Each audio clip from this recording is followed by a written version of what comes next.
Everybody, what is going on? It is Crypto Bobby. Hope you are having a great day, great night, wherever you're watching or listening in from.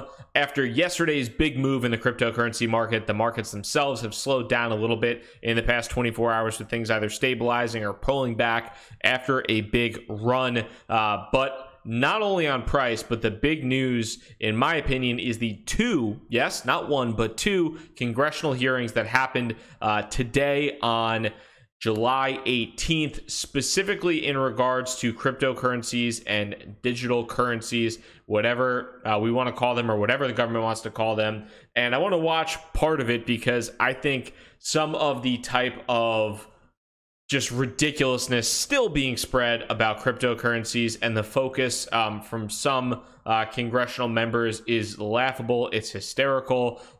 And in this case, the rebuttals were not the best. And then I have a rebuttal queued up that I kind of remembered back from Chris Burniske in Consensus Invest in the fall of 2017. So I'll watch that. But I really want to watch and commentate on this. It is from a man, the myth, the legend, Brad Sherman from California, who absolutely hates cryptocurrency more than I hate the New England Patriots. And I hate when I don't have a buffalo chicken wrap for 5 seconds. So we will hop into that right now. And we now have an opportunity to disempower the federal government and to move that power to those hostile to it. We need a medium of exchange. Yes. We need a unit of value. Yes. The witnesses have demonstrated that the dollar is much better at that for honest citizens. Honest citizens? I'm not honest. But cryptocurrencies offer unparalleled advantages to nations that the U.S. government wants to sanction for their terrorist activities, to tax evaders, and to criminals. Thanks, Mr. Sherman. Mr. Pollack, what is this seems to be a solution looking for a problem. What can an honest citizen not do to store value, to effectuate a transaction? I can be in the smallest hamlet in rural India and use my Visa card. I've never had a... Oh, real quick, just wait. So the smallest hamlets in India all accept Visa? Do they accept MasterCard and American Express too? I don't know. I have no idea. Just going off that. A problem paying somebody unless I didn't have the money. So it's a good, we have pretty efficient, mostly digital transfers of dollars every day. What's the problem we're trying to solve? Except for the problem that the narcotics dealers have. Just for narcotics dealers. That's exactly right. I think the proposal being made for private fiat currencies, which, as I said, Congressman, strikes me as an unlikely outcome, a private fiat currency as opposed to a convertible currency, is to give optional ways of settlement for anybody who wants to use it. But I mean, I've got a means of settlement called the dollar. What is the great failure? And you have another. I'll hop in for a second, Mr. Sherman. I have a lot of money in one bank account. I want to send that to another bank account. There are two intermediaries there. They tell me exactly how much I can send, exactly when I can send it, and if I want to do a same-day wire transfer, that thing cost me $30. I got pissed off at Bank of America recently. I wanted to move my money to Chase, and guess what? $30 same day. I don't know. Maybe that's somewhat of a use case, but no, it's just for narco terrorists, right?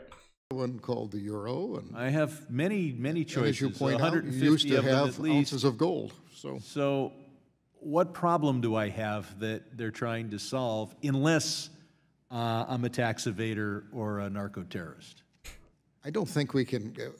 First of all, I'm not pushing, as you know, this solution. I'm trying to illustrate that it is a solution only to the problems of tax evaders, criminals, and terrorists. But you might. Excuse me, you might. And offers an opportunity for profit by speculators speculating on a currency whose sole value is to help the aforementioned ne'er-do-wells. Go ahead. Yeah. Because Wall Street doesn't do that at all. Wall Street doesn't speculate on anything. Wall Street definitely doesn't speculate on currencies. Not that there's anything wrong with speculating on currencies, but Wall Street doesn't do that at all. So no, let's. It's all for the near-do-wells. Thanks. You might argue that people should deserve, just as I think Dr. Michel did, and in my written testimony there's a quote from Friedrich Hayek on this, the freedom to choose the denomination of the transactions they want to we should allow people to own guns in many circumstances. But if the sole advantage of a particular gun is that it has a special tape on it to prevent fingerprints from adhering, and you would say the honest citizen who wants to hunt wants to make sure that the deer cannot identify the fingerprints of the hunter, I would say the sole benefit of that particular tape on that particular gun is to facilitate criminals. I don't think you know how Bitcoin works, Mr. Sherman. Other than facilitating criminals and allow people place bets on the value of a criminal tool. I mean, we could speculate in the value of burglars' tools. What does this do? What problem does it solve? Can you identify one? Because I can't. A clown. I don't know the extent to which cryptocurrencies are used in this criminal way. I suspect they are to some extent, but so is cash, and as Michel says, so are a lot of things. Rifles are chiefly used for hunting. Rifles with designed not to have fingerprints on them are predominantly used for crime. The gentleman's time has expired, and the bell signal that votes have been called on the House floor. So just going into the ridiculousness of that, the entire conversation was directed towards one person that clearly was not able to answer the question as far as why Bitcoin is used, and the fact that saying it's only used by narco terrorists and tax evaders is completely a ridiculous argument. Yes, it is. Yes, cash is used for the same thing. Yes, computers are used by narco terrorists and tax evaders. Are we going to ban computers forever? I don't think so, because I'm literally using one right now. But the fact that that individual, that they were Dr. Pollack or Mr. Pollack, really couldn't address Dr. Sherman's questions very well, kind of thought to myself, well, there's a lot of people out there that could actually address that pretty well. One I remember specifically, and this is a very short clip, but Chris Burniske at Consensus Invest last fall in 2017, when he's talking about some of the transactions on Bitcoin and the kind of transition of what Bitcoin was about. So I'll pop over and watch a second of that, listen to a second of that, so you can kind of get a feel, because I think this is a pretty damn easy rebuttal as well. What it was in 2015. People will then say, oh, but it's all nefarious activity, and that's an overplayed and outdated story.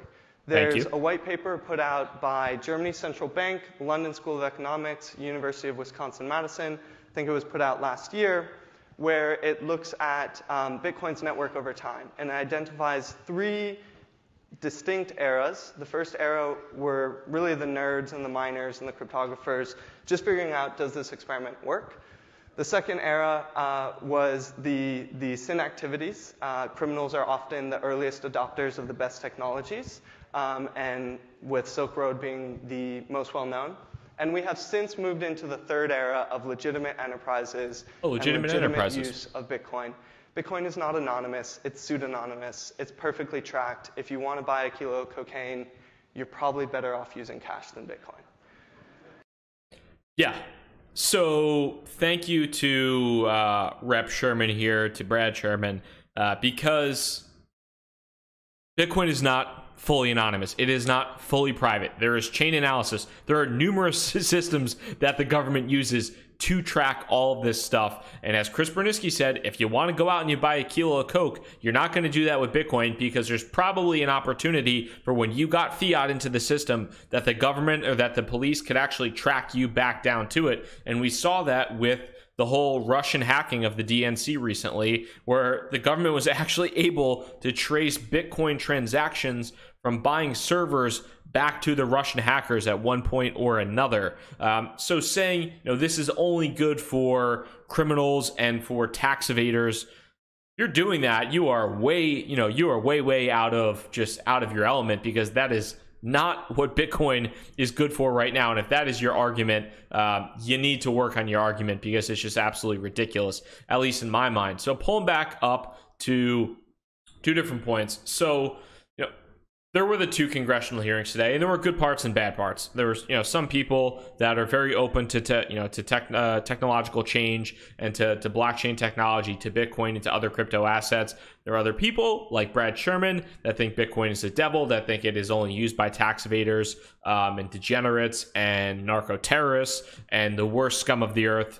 Hi, what's up? I am the worst scum of the earth. Thank you very much, Mr. Stevens. Appreciate it.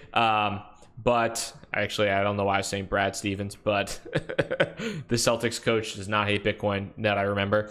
But looking at something from the CFTC, so in one of the conversations, the director of the lab CFTC from the Commodities Futures Trade Commission said something that I thought was really solid. And he said, "We all have a shared goal to bring clarity and certainty to the market, but we also need to be sure that we are thoughtful in our approach and do not steer or impede the development of this area of innovation. Indeed, while some may seek the immediate establishment of bright lines, the reality is that hasty regulation pronouncements are likely going to miss the mark, have unintended consequences, or fail to capture important nuance regarding the structure of new products or models. Thank you, thank you, thank you." So the big key to that is if the government, at least if the US government, I know there's a lot of people that watch and listen that are not in the US, don't give a crap what the US does, don't care at all about anything regarding the US, and that's great, that's fine, that's dandy. But in reality, if the US puts some type of rushed law into place in regards to crypto assets, in regards to Bitcoin, there are a lot of other countries that will likely follow, because the US in many cases does lead the way from a regulatory standpoint. So it could affect not just the entire not just the market, but potentially your jurisdiction as well, which would be unfortunate and hopefully not the case. But I really do think exactly what Daniel Corfine said in regards to regulation, as far as not jumping, not rushing to conclusions, because A, the regulations are going to suck, B, they're going to have unintended consequences, and they're not going to be good, and they're going to miss nuances. You need to take a thoughtful approach to this stuff, not just run in, try to kind of throw cold water on this and ban all of cryptocurrency trading and mining like Brad Sherman says, because it's only drug dealers and terrible people that kill babies and things like that. That is not the way to do things, because if we do that, at least in the US, that innovation, there is going to be innovation in the space. There is innovation happening. I work in the industry. There are people that are doing tremendous things, that are trying to move the industry forward, that are not drug dealers, that are not narco terrorists, that are not nefarious individuals. They're simply trying to work with cool technology and advance the world in an interesting way. You throw just impossible regulation to comply with into the mix. The people in the US that are building technology, they're going to move elsewhere, and then you're going to have the people that are either investing in the space or whatever. Either they're not going to be able to do it, or they're going to take that money elsewhere, and either that tax revenue or whatever it might be is going to go externally as well. So there are a lot of negative consequences to rash and to too quick regulation. So I do think what the CFTC had said there is really solid. I mean, outside of things going forward here, nothing incredibly, there's really nothing incredibly new about it. Like I said before, some people think it's a Ponzi scheme only used by drug dealers. Some people think blockchain and Bitcoin is incredibly innovative, new, interesting technology, and we need to foster this type of innovation to allow the United States to become a hub for this type of technology and not push it abroad. So there's varying thoughts on both sides, I guess, of both sides of the house. However, I personally am hopeful that the government doesn't do anything stupid. There are definitely people that want to do that, obviously, but definitely something to keep an eye on. And I will link to both videos below in the description if you want to watch the entire thing. There are 2 videos from both hearings. I will link to both in the YouTube and podcast description if you'd like to take a listen, if you'd like to take a watch. In some cases, I thought the people that spoke at the first hearing, I thought Amber Balde, there was somebody from Perkins Coie, there was somebody from Andreessen Horowitz. I thought the speakers in the first hearing, personally, were very much better off to speak to the value of cryptocurrency and to blockchain and to Bitcoin. The speakers in the second hearing, I thought, were much more ill-equipped to handle idiotic statements from people like Brad Boy. But it is what it is, and that's what was put forth from a witness's perspective. Hopefully you enjoyed this video, maybe got a little bit of a laugh, or maybe you agree with Brad. Who knows? I don't know. Would love to hear your comments, your thoughts below. If you like the video, hit the thumbs up button, hit the like button. Thank you guys so much for your time. Crypto Bobby signing out. Have a good one. Peace.